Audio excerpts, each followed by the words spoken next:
Yo, welcome to the Unlikely Podcast, episode 32. But here's the thing, it's been a minute. I will admit, I will apologize because directly here on the podcast, I haven't addressed it. But there's some things going on with the family, which is why there's been an absence post our Philadelphia trip. And in the next episode, I'll get into the specifics and what the future looks like. But we're not going anywhere. We'll just keep you updated because I don't want to keep you guys out of the loop. So next episode, we'll kind of go into detail. I've talked about it on social media. If you haven't been following, I guess this is the perfect excuse to go do that. On Twitter at AdrianRadio93, on Instagram at Heavyweight Radio, and of course the YouTube channel and all our different other platforms that you'll see in the description wherever you're listening to the podcast.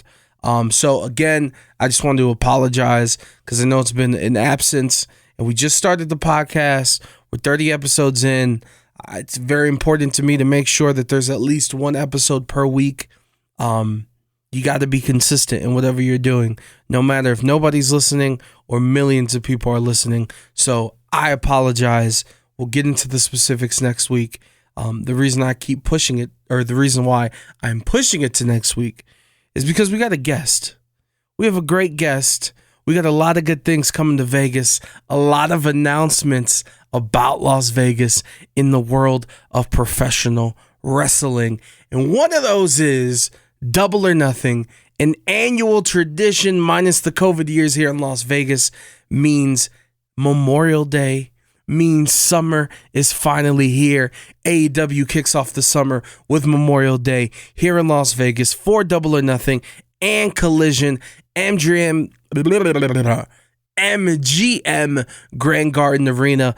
I am so very much looking forward to that weekend of wrestling as AEW invades Las Vegas. And we'll kick it off with Brian Cage, as we'll be having some AEW guests over the next few episodes. Brian Cage, the Machine, a guy who also lives in Las Vegas and we should have had in the studio, and we will have in the studio shortly. Soon enough, Brian Cage will be in the building here in person, in the flesh. But for now, enjoy our interview. This is the Unlikely Podcast with Adrian Hernandez.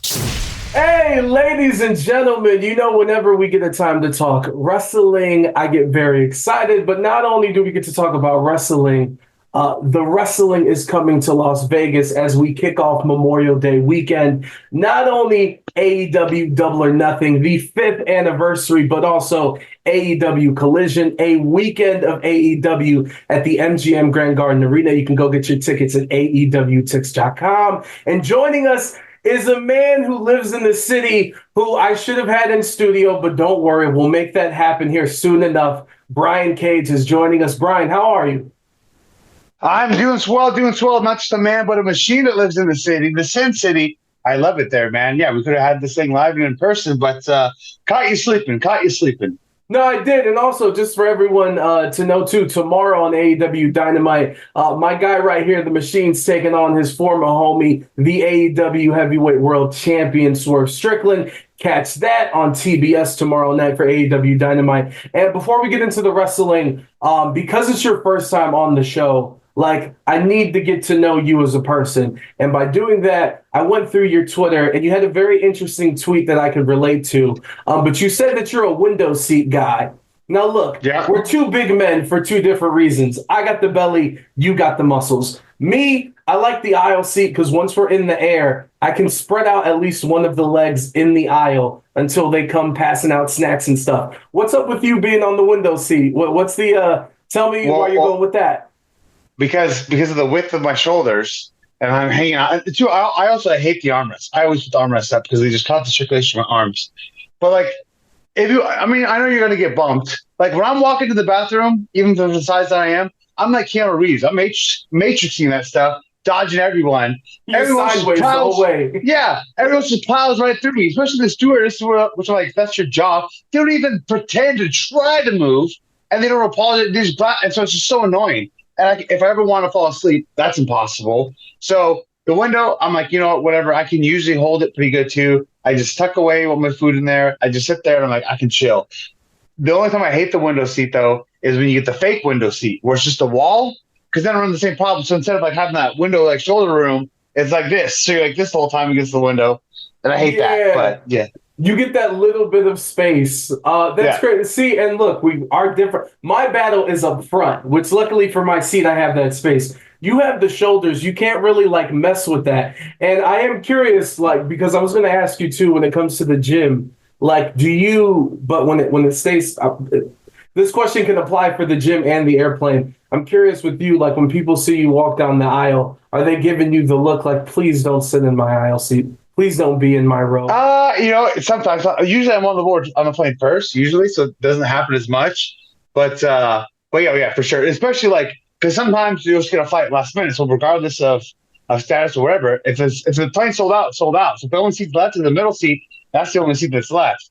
And so I'll come in, I'm like, like I know they're dreading it just as much as I'm dreading it. Like, man, and that's why I'll even ask, like, yo, look, the unwritten rule, right, is supposed to be like the middle guy gets the armrest. Like, I don't want the armrest. Can we just lift those suckers up? Because then it gives you more space, anyways. Like, I mean, I'm like, if you're gonna have them down, I'm just gonna bleed over them anyhow. So you're not gonna use them. So might as well just put the some bitches up.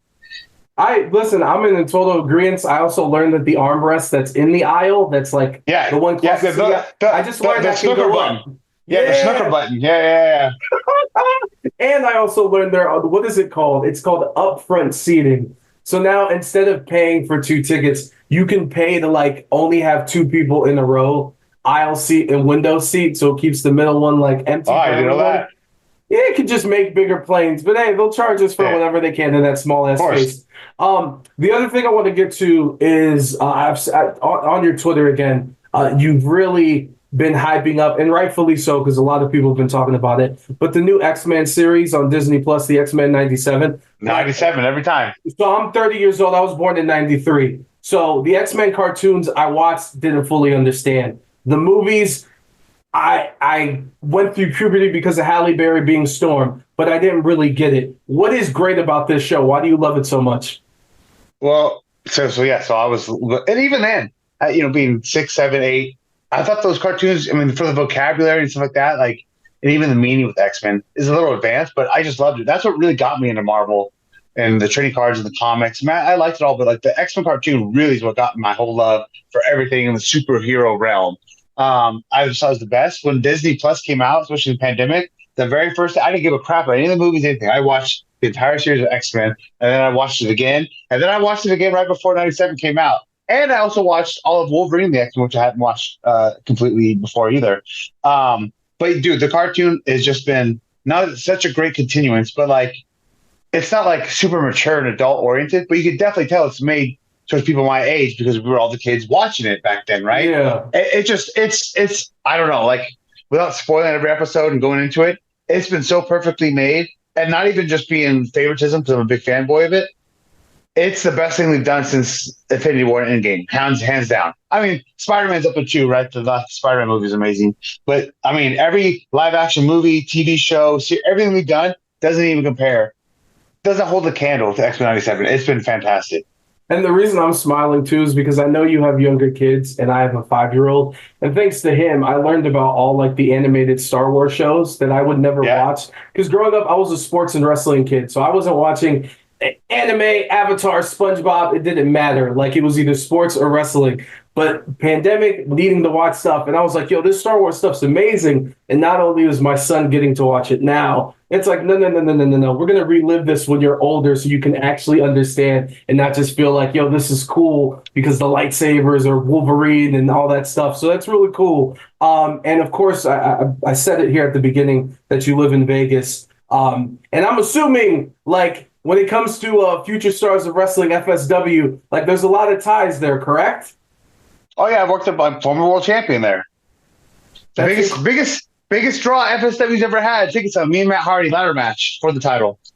Yo, that's incredible. And is that kind of where your relationship with LA Knight started in Vegas, or did it just you guys both ended up there? Nope, it started in Mach 1 Wrestling back in 2010, right after I had gotten released from WWE. That's where we first teamed up, and we teamed up for several years. No, that's freaking dope. And you shout out to them doing their things. They're incredible. And like you said, I know you still work with them now. But as far as living in Vegas, what's your favorite part about it? Everything, especially coming from SoCal, which I'm not a big city guy. I hated living in LA. I hated it. And even though you could look at Vegas, a big city because it has everything, it's really just a town that's like has everything. It's like the traffic and the parking is a breeze compared to LA. I mean, it has every awesome gym on the planet, every awesome eatery on the planet, every single cool show. Everybody comes there, both family, friends, and entertainers. I mean, if you want to go do something or see something, just wait long enough. It's going to be in Vegas. We're about to have every single sports team there. I mean, even though I give two freaking rats ass about Formula One, hey, we got that there. Look, they had WrestleMania, Super Bowl, Double or Nothing, the Olympia. I mean, everything's there, man. I love it. I love it. No, 100%. And also the most underrated food city in America. I don't even know how it's underrated. I think it's absolutely the best because it has everything from the coolest mom and pop places to the 5-star buffets to the 5-star classy restaurants to the crazy Chinatown, super the crazy ridiculous niche places that would never do well anywhere else. They're just over the top ridiculous food places, but they're super cool to go to or travel to. Like I have a list a mile long of places that I still haven't been after living there for several years, and it's just because I got to look like the Machine Brian Cage. Otherwise, no offense, but I'd be having your problem on the plane, not my problem. If I hit up every place I'd like to go to. Yeah, that's amazing. And well, speaking of that and being the machine, I asked you walking into a plane if like people give you stares when you walk into the gym. Depending on whatever gym, but like let's say for my Vegas folks that are listening and watching right now, like if you had to walk into an LVAC, do people leave and like kind of give you your space because they know you're about to go to work, or how does that work? Sometimes. I mean, I actually find I went to LVAC yesterday, but I mainly go to Vegas. I mainly go to Dragon's Lair or Torture Gym, like the real man gym. Yeah, I mean, I still have all the memberships. But sometimes, like, you'll go up like, hey, how many sets you have left? And they'll look at me and go, oh, you can just have it. Like, I'm not trying to punk you for your machine, but I'm like, okay, cool.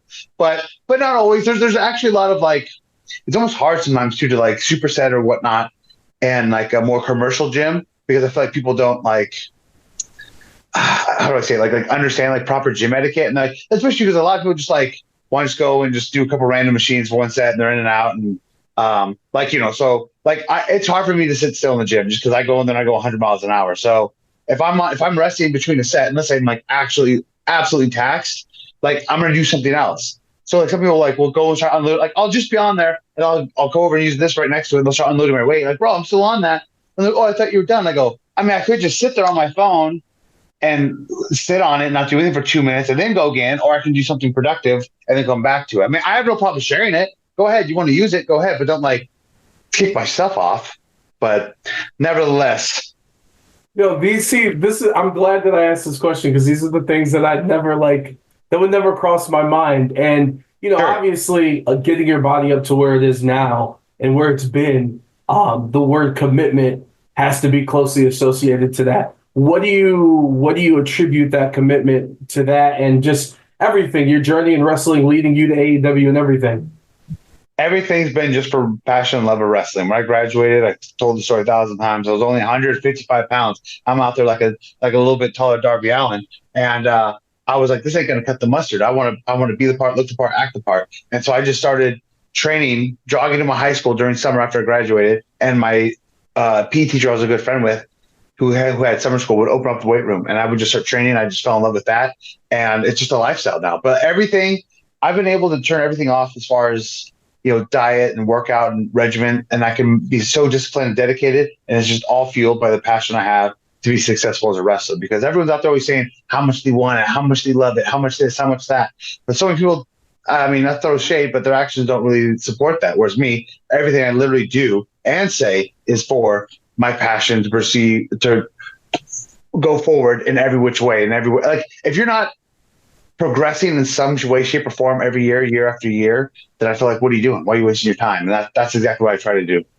100%. A lot of people talk it. A lot of people want it, but to actually go out and do the things to get it is a whole different story. And I'm curious too, when it comes to your wrestling style, I guess we'll say, it's not your typical big man style. I'm wondering, like throughout your career, did you ever get any pushback on your style? Were they like, "Hey, take it easy," Abs- or "You don't have to do Tons, that"? tons, and like it's what's funny too is because obviously I was small. I didn't just start at this size, and I kept building up. It wasn't until I got bigger that I actually started doing flips and moonsaults and dives, and like I just like tried I could. And then I mean I could always wrestle better and move better because I just was a better athlete. I always just was a wrestler. I'm a professional wrestler that happens to bodybuild. I'm not a bodybuilder trying to be a professional wrestler. That's the big difference there between me and like a lot of the old school guys. So I could always move around my timing, my footwork, and my just in-ring ability has always been there. And then I just started doing stuff every now and then, and it got a huge reaction. So I just do it more and more. And there's a few years in the Indies where I was giving it away like candy. I mean, if you look at it now, I think I've done maybe 3 dives in the 4.5 years I've been in AEW, which is nothing. So I don't do it all the time now, but then it is funny how certain people complain about it. Even though I feel like that's what separated me, got me more over when there wasn't any big guys. There's a lot of big guys that do it now and they're athletic. Um, but yeah, I think it's funny when people will give me crap that I'm athletically gifted enough to do the things I can do while looking the way I look. But yet when somebody's tiny, picks up somebody, especially say if, hey, that person's helping them do it, they think it's awesome. I'm like, hold on. And so somebody that's tiny tries to power on this guy, that's cool. But the fact that I legitimately on my own front flip over the top rope and land on my feet, that sucks. I'm like, no, I think that should be amazing. What are you talking about? Well, it's crazy because, like, I don't know. We can go back less than 10 years ago to think that, like, this is only possible in a video game, or at least in my opinion, to see someone of your stature be able to do some of the things that you've done in the ring. And that's what a lot of people say, that I'm a creative wrestler come to life, especially when I was first up and coming. 'Cause that's what you always do. You'd make a super jacked, 1980s wrestling figure guy on your video game, and then you give him a 450 and all the cool moves and everything else because it was just completely make believe, right? And but then I'm bringing it to life. So And look, before we close this out, we got a few more minutes. I've purposefully not asked you that many AEW questions because I know I'm speaking it into existence. We're going to have you in the studio at some point, hopefully sooner rather than later, to really get into it. But the thing that I enjoy about Double or Nothing, obviously always being here in Vegas outside of the pandemic years, is to me, it's a celebration of the company. Of course, this is where it all started. And it's kind of a year in review to me. And throughout these years, I have to ask you, when it comes to AEW in your career, what's your most favorite moment that you've had in the company? my most favorite moment in AEW, oh man, that might be a tough one. I mean, obviously my favorite matches probably still have to be Hangman Adam Page, which was at Double or Nothing. You know what? Let me just touch on that with Double or Nothing. That does bring a lot of history there with AEW being the big first event. And a lot of people don't know this too. And I don't want it'll be too long of a story, but I was actually supposed to debut at the first Double or Nothing while I was still with Impact as Impact World Champion. It was actually going to come down to me and Adam Page in the Battle Royal. And long story short, I got pulled off of the show an hour beforehand. Then I was Contract stuff, I'm assuming, just between the companies, or yeah, and and realistically, I should have been allowed to do it, but I mean, we'll get into that later. We'll save it for later. But we'll talk about later. But yeah, so then you fast forward, and then I get to debut the following year at Double or Nothing. I get to win the poker chip. Then I have the match with Hangman Page, which is probably my favorite match I've had in AEW. The year after that, I was not there, but then we returned back to Vegas. Right, so we're home again. It was last year. We're coming back again this year. Yeah, it's our big epicenter, and for it to be in Vegas, and now that I live in Vegas, it's so cool. And being so part of that very first Double or Nothing that weekend, that Starcast, and at the arena and so backstage, it was just such an awesome feeling, and you could feel the big boom, the big shift. So now that we're there at the end, Memorial Weekend once again back in Vegas at MGM Grand for Collision and Double or Nothing, which is going to be stacked, and hopefully there'll be something left for the other cage to continue on, and then I'll face the winner after that. But yeah, they're both going to be hot shows. I know the tickets are selling, especially for Double or Nothing, really, really hot. But AEWTix.com, you can get the tickets for those shows. See me go up there on the spotlight, have the match of the night, get all of my shit in, and we can talk more about the previous Double Nothings, I guess, once we get in the studio at some point in time. Yeah, 100%. I guess we'll end it on this one real quick. Is there? I don't know if there's a father-son cousin, brother dynamic between you and Christian? Yes or no? People want to know. You know, sometimes just us cages got to stick together, you know? So I'll leave it at that. There it is. The man already let you know AEW Ticks Memorial Day weekend. It doesn't get any better than this. Las Vegas and AEW Collision and Double or Nothing. Brian Cage, we appreciate you for being on the show, and we'll get you in studio here soon. All right, my man. Sounds good.